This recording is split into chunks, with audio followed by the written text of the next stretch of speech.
নমস্কার, সনাতন ধর্মকথা চ্যানেলে আপনাদের সবাইকে স্বাগত।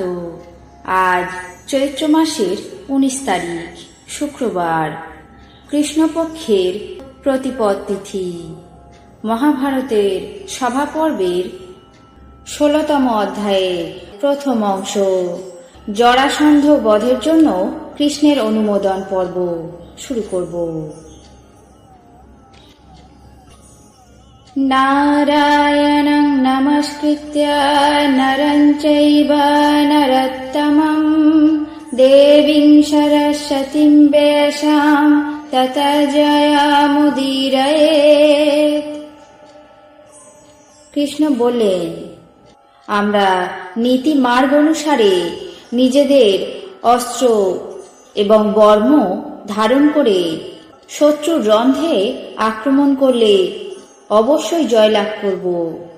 বুদ্ধিমান নীতি বিশেষজ্ঞরা বলেন যে শত্রু বহু সৈন্যের অধীশ্বর হন এবং বলবান হন, তার সঙ্গে যুদ্ধ করা অনুচিত। এটা আমরা জানি।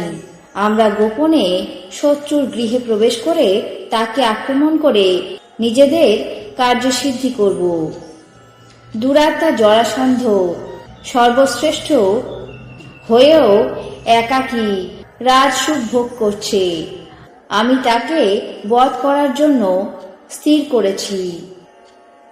যদিও আমরা সেই দুরাত্মাকে যুদ্ধে সংহার করে তার অন্যান্য সপক্ষদের নিহত করতে পারি, তাহলে তার কারাগারে অবরুদ্ধ সমস্ত জাতিদেরকে এবং রাজাদেরকে পরিত্রাণ করে স্বর্গলাভ করতে পারব। যুধিষ্ঠির বললেন, হে কৃষ্ণ, জরাসন্ধকে তার বীর্য এবং পরাক্রম কেমন?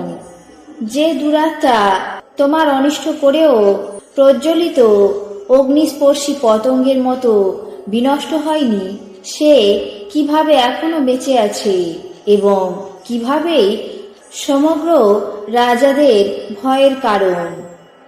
কৃষ্ণ বললেন, হে রাজন, জরাসন্ধের যেমন বীর্য এবং পরাক্রম এবং যে জন্য সে অনেকবার আমাদের ক্ষতি করলেও আমরা তাকে উপেক্ষা করেছি, সে সমস্ত কথা বলছি, শুনুন।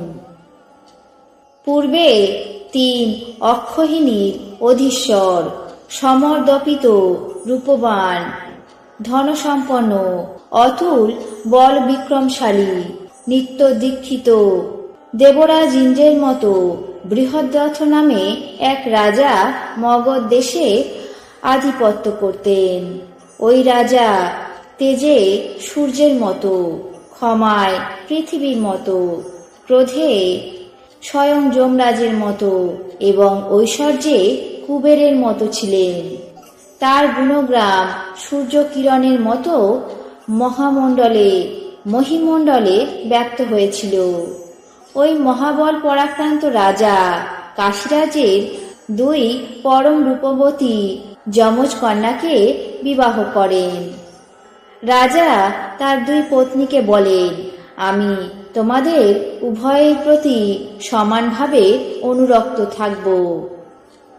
রাজা বৃহদ্রথ সেই আত্ম অনুরূপ 2 পত্নীর মধ্যে থেকে হস্তির মতো এবং গঙ্গা যমুনার মধ্যে মূর্তিমান সাগরের মতো শোভা পেতে লাগলেন।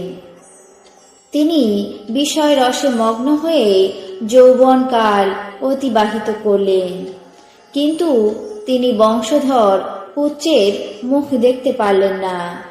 পুত্রের কামনায় হোম, যজ্ঞ প্রভৃতি বহুবিধ মঙ্গল কর্মের অনুষ্ঠান করলেন, কিন্তু কিছুতেই পুত্র লাভ হল না। একদিন তিনি শুনলেন, মহাত্মা কাক্ষীবান গৌতমের পুত্র উদার স্বরূপ ভগবান চণ্ড কৌশিক তপস্যায় পরিশ্রান্ত হয়ে যথেচ্ছ ভ্রমণ করে এক বৃক্ষের মূলে অবস্থান করছেন। তখন তিনি তার 2 পত্নীকে সঙ্গে নিয়ে সেই ঋষির কাছে উপস্থিত হয়ে নানাবিধ ধনরত্ন প্রদান করে তাকে সন্তুষ্ট করলেন। শতাধৃতি, সত্যবাক, ঋষি সত্যম চণ্ড কৌশিক ভক্তিভাবে বশীভূত হয়ে বললেন, হে রাজেন্দ্র, আমি তোমার আস্থা দেখে অত্যন্ত সন্তুষ্ট হয়েছি। এখন তোমার নিজের বর প্রার্থনা করো।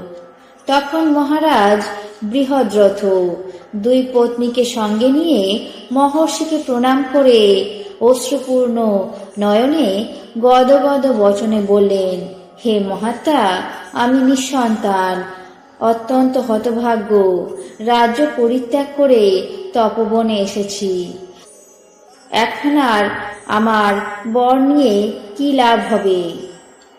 মহর্ষি রাজা বৃহদ্রথের এমন কাতরোক্তি শুনে দয়াপরবশ হয়ে সেই আম্রতলে উপবেশন করে ধ্যান করতে লাগলেন।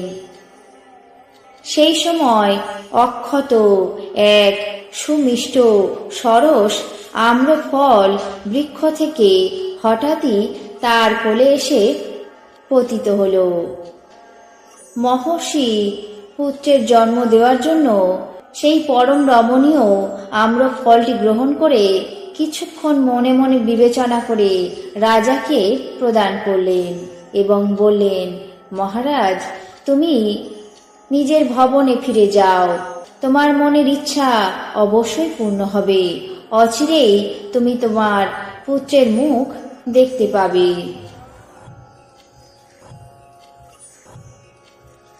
আজ মহাভারতের সভা পর্বের 16তম অধ্যায়ের প্রথম অংশ, জরাসন্ধ বধের জন্য কৃষ্ণের অনুমোদন পর্ব এখানেই শেষ করছি। বাকি অংশ আগামী পর্বে পাঠ করে শোনাবো।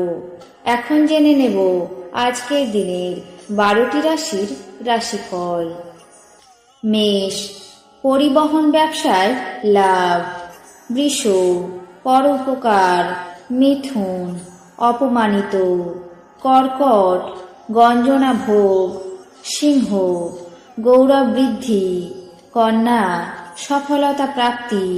তুলা, দান ধ্যান। বৃশ্চিক, হতাশাগ্রস্ত। ধনু, উচ্চ আশা।